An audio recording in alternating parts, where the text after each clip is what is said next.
The lights go out. Your phone's at 12%. The fridge is slowly warming up, and your neighbor is banging on your door asking if you have any candles. You don't? Most people think a blackout is just an inconvenience, a few hours without Netflix. Until it's not. Until it's 3 days, a week, or longer. And suddenly, the things you never thought twice about become the most important things you own. These are the 25 everyday items that become priceless during a blackout. Get them now. Item 25. A written emergency plan. Here's the one most people skip entirely. You can have every single item on this list, organized and labeled and ready to go, and still be disorganized and panicking when an actual emergency unfolds. Because the items are there, but the decision-making framework isn't. A written emergency plan is the structure that makes everything else work. It answers the questions you don't want to be trying to figure out in the dark. Where does everyone meet if you can't get home? Who calls who if family members are separated and cell networks are congested? Where is every item you've prepared? Does your elderly neighbor need help? Where is the nearest emergency shelter? What does your household do in the first hour of an outage versus hour 12 versus day 3? Different scenarios require different responses. A 6-hour outage on a mild evening is one thing. A multi-day winter blackout with a household member on medical equipment is something else entirely. Your plan should account for different durations and severities. Writing it down, on paper, not just held loosely in someone's head, matters because stress genuinely impairs memory and decision-making. This is well documented. When people are frightened and fatigued, the ability to retrieve information under pressure degrades. James Lee Witt, who served as FEMA's director throughout the 1990s and oversaw federal responses to numerous major disasters, put it plainly: the time to prepare for a disaster is before it happens. Walk your household through the plan at least once. You don't need to make it dramatic. Just cover the basics. The familiarity alone makes everything measurably calmer when it actually counts. Item 24. A generator, portable or battery-powered. This is the bigger investment on the list, but for extended outages, particularly for households with medical equipment requirements or small children, it changes the situation dramatically. A portable gasoline generator can run a refrigerator, a few lights, a medical device like a CPAP machine, and keep phones charged for days on end. The most critical safety rule with gasoline generators: they produce carbon monoxide and must be run outdoors, well away from windows and vents. Carbon monoxide is colorless and odorless. Generator-related carbon monoxide poisoning kills dozens of Americans every year, almost always from running them in garages or too close to the home. The Consumer Product Safety Commission has documented this repeatedly. Install a battery-operated carbon monoxide detector in your home, regardless of whether you have a generator. This is not a statistic to wave past. Battery-powered generators using lithium technology have improved enormously in recent years. They produce no emissions, run silently, and are completely safe for indoor use. They can also be recharged via solar panels during daylight hours, making them part of a sustainable power system during extended outages. The trade-off is upfront cost. Quality battery generators are more expensive than gasoline models at equivalent capacity, but for households that need reliable power safely, they're increasingly worth the investment. Item 23. A whistle. Simple, small, inexpensive, and potentially life-saving in a way that feels disproportionate for such a basic object. If you're injured, trapped, or in a situation where you need to signal for help without your voice, or when your voice simply won't carry far enough, a whistle sends sound dramatically farther with far less energy. Emergency responders are trained to listen for whistle signals during disaster searches. The internationally recognized distress signal is 3 blasts repeated. Attach one to your emergency bag, put one on your keychain. If you have children, put one on their school bag or jacket zipper. Fox 40 and Storm are both widely recommended for using a P-less design. No moving ball inside that can freeze, jam, or fail. This costs around $5. The value-to-cost ratio is hard to beat. Item 22. Work gloves. Broken glass, downed tree branches, moving debris from storm damage, climbing over or around things in the dark, cutting wood, handling tools you don't usually work with. Emergencies consistently involve physical work you're not normally doing, under conditions that aren't ideal. A pair of sturdy work gloves, leather-palmed or heavy-duty synthetic, protects your hands from the cuts and abrasions that come with all of that. These cost very little, take up minimal space, and are one of those items that feels completely mundane right up until you need them. Don't learn this one the hard way. Item 21, N95 or KN95 masks. If a power outage is caused by or accompanies a wildfire, which has become an increasingly common scenario across the Western United States and other regions globally, having respirator masks on hand protects your lungs from smoke and particulate matter. The same applies to nearby industrial fires, chemical incidents, or any air quality event. N95 masks filter at least 95% of airborne particles, including smoke and fine ash. They're lightweight, inexpensive to stockpile, and store indefinitely in a sealed bag kept away from direct light. Surgical masks and cloth masks are not adequate substitutes for smoke or fine particulate. The fit and filtration standard of an N95 is what makes the difference. A box of 20 costs very little and takes up almost no space. Item 20. Copies of important documents. Power outages sometimes escalate into larger evacuations. Floods, fires, or broader infrastructure failures can mean leaving your home quickly with very little time to gather things. If you've had to leave in a hurry and lost access to your insurance records, medical documentation, identification, or financial records, that's a deeply complicated situation to untangle later, sometimes for months. Keep copies of important documents, passports, insurance policies, medical records, bank information, identification, property records in a waterproof bag or folder that lives in a known location.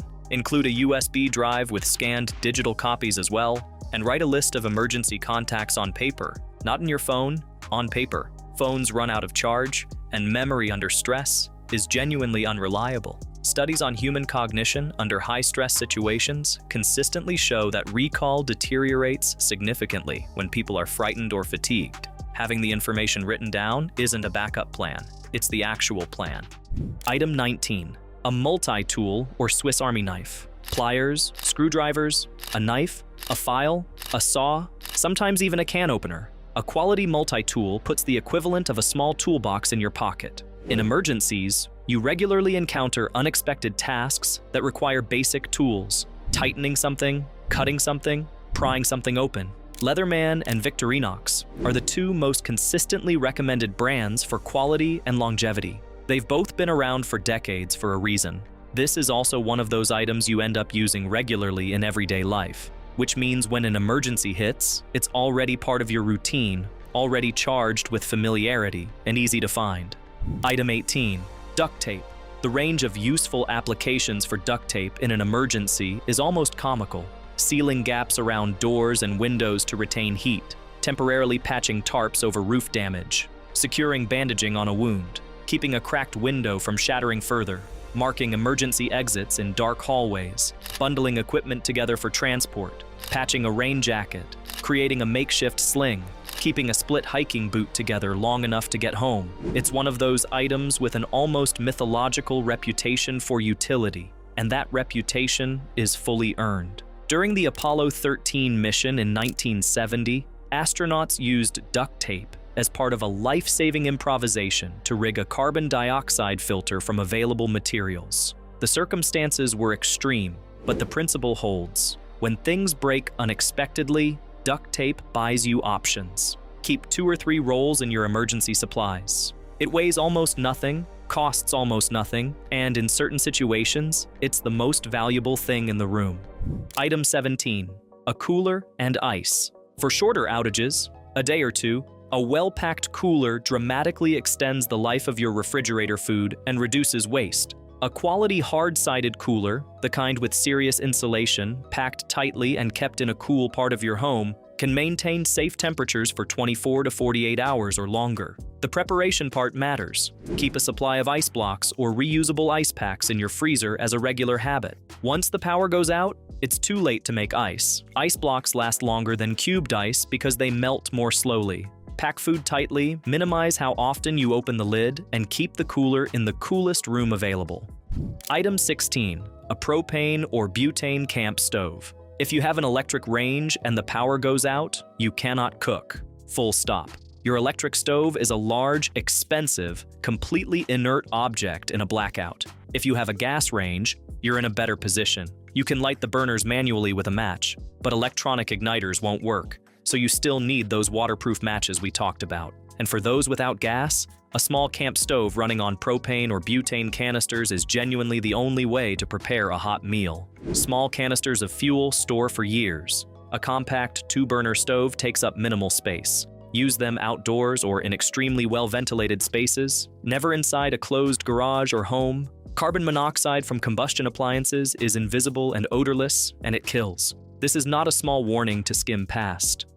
Item 15. Warm blankets and sleeping bags. This one is easy to overlook if you're picturing a summer blackout. But if the power fails in January, and it does with alarming frequency during exactly the winter storms that also tend to knock out heating systems, your furnace won't save you. Even gas furnaces typically need electricity to operate the blower, thermostat, and igniter. Within 24 hours, an unheated home in a cold climate can drop to genuinely dangerous temperatures, especially for the elderly or young children.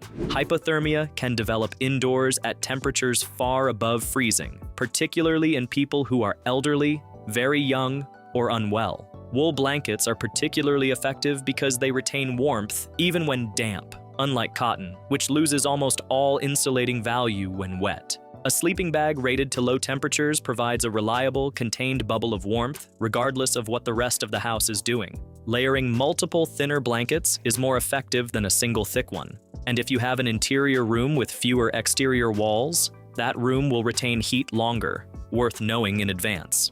Item 14. A battery-powered or solar lantern. A flashlight is great. A lantern lights up a room. That difference becomes very apparent when you're trying to cook dinner, help your kids with schoolwork, read, or just function like a normal human being in your home after dark. Modern LED lanterns are remarkably efficient. Some models run 200 hours or more on a single charge or set of batteries. Many are collapsible for easy storage. Some include USB ports for charging phones. A good lantern genuinely improves quality of life during an outage. It shifts the atmosphere from emergency survival mode to manageable inconvenience, which matters more than people expect after the first night. Item 13. Prescription medications. A backup supply. If you or anyone in your household takes prescription medication, a blackout or broader emergency can make refills difficult or impossible for days. Pharmacies lose power too, delivery systems shut down, and in multi-day outages, this can become a genuine medical situation very quickly. Many doctors will write a 90-day prescription instead of 30-day when asked, which is increasingly being recommended precisely for emergency preparedness reasons. Check with your provider. Also, consider medication storage. Some medications require refrigeration, and if the power goes out, you need a plan. A small medical-grade cooler and dedicated ice packs become critical accessories for anyone managing insulin or similar temperature-sensitive drugs. Item 12. A first aid kit. Hospitals and urgent care centers get overwhelmed during major emergencies, and roads can be compromised, flooded, or dangerous. Minor injuries that would normally be a 20-minute urgent care visit become much more complicated when you can't easily get there. A solid first aid kit covers the essentials: adhesive bandages in multiple sizes, antiseptic wipes, antibiotic ointment, sterile gauze and medical tape, scissors, tweezers, a digital thermometer, pain relievers, an antihistamine, and a basic first aid manual. That last one matters more than people think. Instructions for treating a wound properly under pressure, written on actual paper, are far more useful than trying to search your phone at 4%. Take a basic first aid course if you haven't. The Red Cross offers them regularly. The skills genuinely don't expire.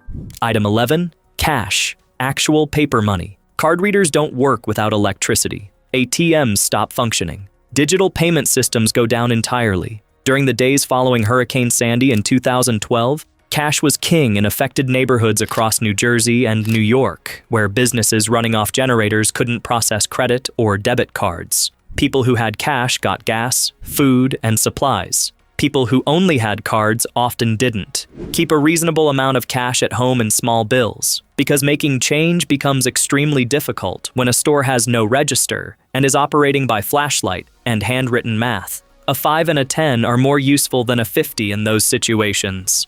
How much is reasonable? Enough to cover several days of essential purchases for your household: food, fuel, and incidentals. Some preparedness guides suggest having enough for at least a week of expenses. Store it somewhere secure but accessible, not just in your wallet, which travels with you, but in your actual home. Item 10. A solar panel charger. For longer outages, a portable solar panel charger takes the power bank concept a significant step further. You can recharge your devices using nothing but sunlight, which, conveniently, tends to keep working regardless of what the power grid is doing. Small, foldable solar panels capable of charging phones and USB devices have become widely available and genuinely affordable. A decent one runs 20 to 50 watts and can keep a phone or power bank charged through sustained daily use. They won't run your refrigerator, but keeping your communication devices alive through a week-long outage, that's entirely achievable. Pair one with a decent power bank and you've got a sustainable power loop for small devices as long as the sun keeps rising. Item 9. A portable power bank. When the power goes out, your phone becomes your primary tool for communication, navigation, emergency alerts, and even light. A high-capacity power bank, 20,000 milliampere hours or more, can fully recharge a modern smartphone 4 or 5 times before it needs recharging itself. At that point, you've bought yourself days of emergency phone use. The critical thing here, keep it charged. A power bank sitting in a drawer at 14% is useless in a blackout. Set a reminder to check and top it off every month. And when a major storm is forecast, charge it immediately. This is one of those preparation steps that takes 5 minutes and costs you nothing, but most people skip until it's too late. Item 8. Bottled water, more than you think. FEMA recommends 1 gallon of water per person per day for drinking and basic sanitation. Most people don't have anything close to that stockpiled. And during a blackout that disrupts water treatment facilities or pumping stations, which happens more often than most realize, tap water can become unsafe without warning. Boil water advisories frequently follow major storms and infrastructure failures. The standard minimum recommendation is a 3-day supply.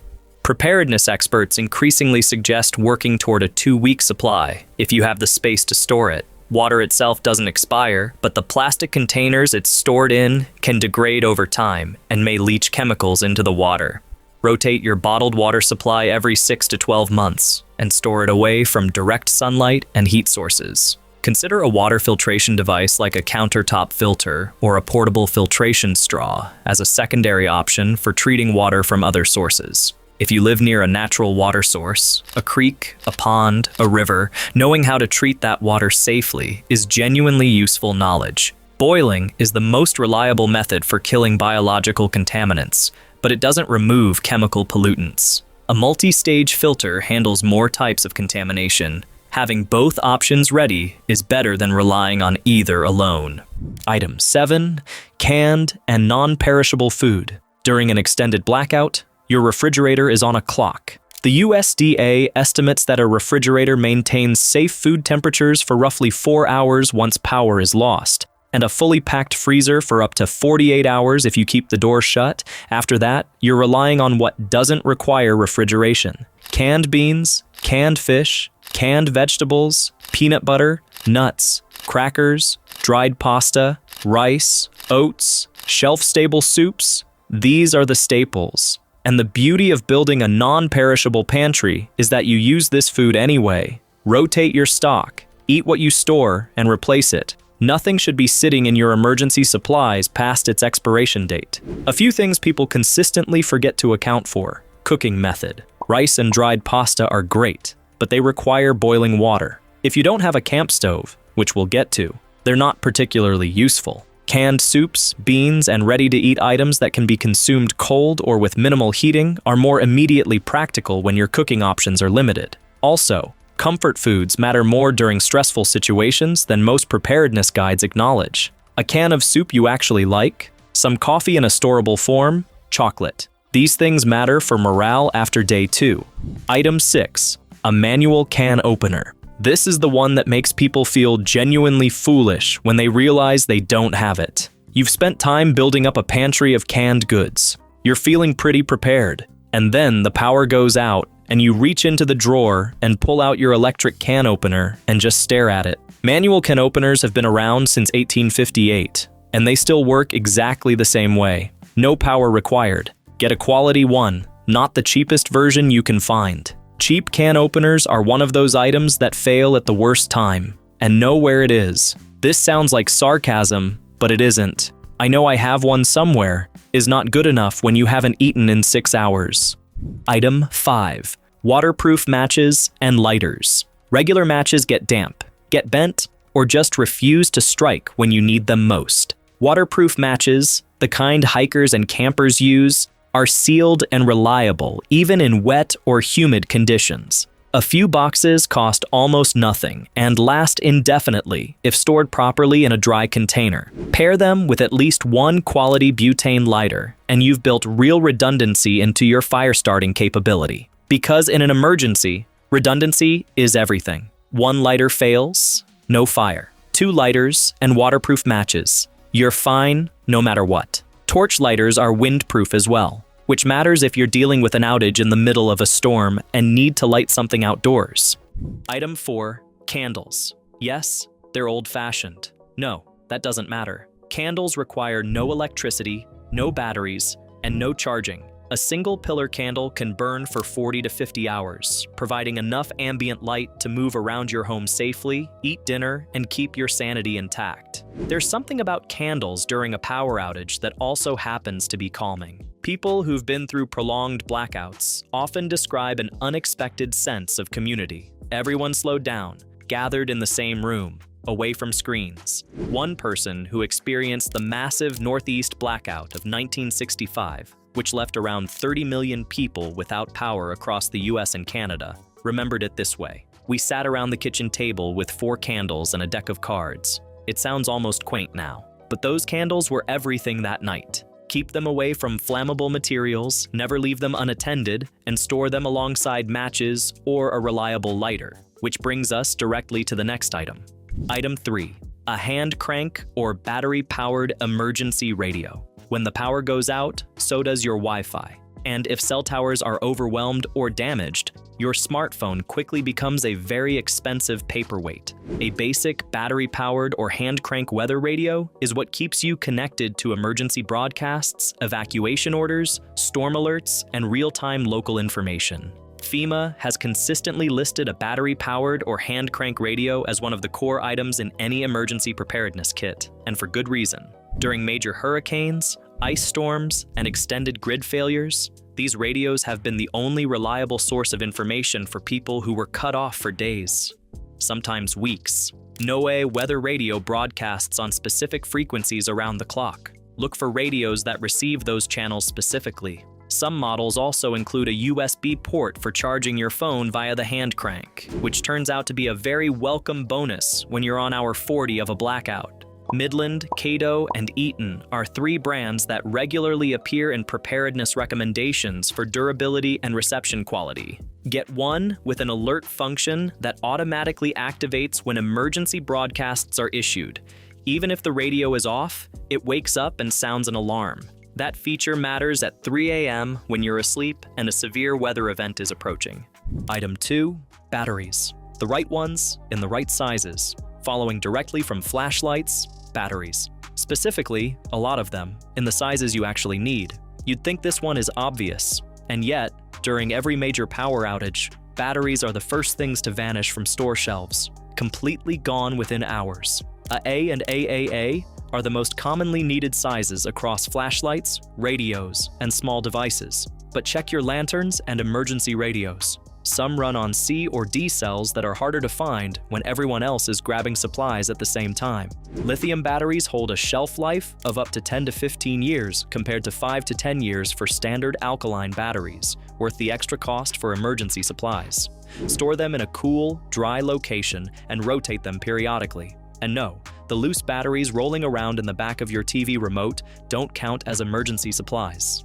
Item 1. Flashlights. Not the one buried in your junk drawer. Let's start with the obvious one, because even though everyone knows they need a flashlight, most people have either one that barely works or one they can't find when it actually matters. A blackout at 2 a.m. is not the time to be rummaging through a kitchen drawer looking for something that runs on batteries you don't have. Modern LED flashlights are dramatically more efficient than older incandescent models. On a low setting, a good LED can run anywhere from 20 to 50 hours on a single set of batteries, though runtime drops quickly at higher brightness. They're also shock-resistant, water-resistant, and compact enough to clip to a bag. Get at least 2. One for the main living area, one for the bedroom. And if you want to go the extra step, a headlamp frees up both hands for actual tasks. Holding a flashlight in your mouth while trying to fix something in the dark is exactly as uncomfortable as it sounds. So there it is, 25 items. Most of them cost very little individually. Most of them can be picked up in a single afternoon at a hardware store, a pharmacy, and an outdoor retailer, and most of them sit quietly in a bag or cabinet doing absolutely nothing for months or years until the one moment when you actually need them. Because that moment is coming for almost everyone at some point. Grid failures in the United States are becoming more frequent, not less. The American Society of Civil Engineers gave U.S. infrastructure an overall C- in its 2021 report card, and while the 2025 edition nudged that up to a C, 9 categories still sit in the D range. Major storms, aging equipment, increasing demand from extreme heat and cold events, and emerging cyber threats to power systems. These aren't fringe scenarios anymore. They are documented, recurring events that affect regular people in regular places, from Texas during the 2021 winter freeze to Louisiana after Hurricane Ida to the Pacific Northwest during heat events that pushed grid capacity to the limit. None of that is meant to be alarming. It's just context. The grid is a system, and systems have failure points. The people who get through those failures the most smoothly are almost uniformly the people who thought about it before it happened. The difference between a blackout that's a minor disruption and one that becomes genuinely dangerous almost always comes down to preparation. And preparation, in this case, is genuinely not complicated. It's a list of 25 fairly ordinary items, most of which you've heard of, stored somewhere you can actually find them. Do it now, while the lights are still on. If this video was useful to you, hit the like button. It helps get this in front of people who actually need to see it. And subscribe if you want more practical, no-nonsense content like this. We'll see you in the next one.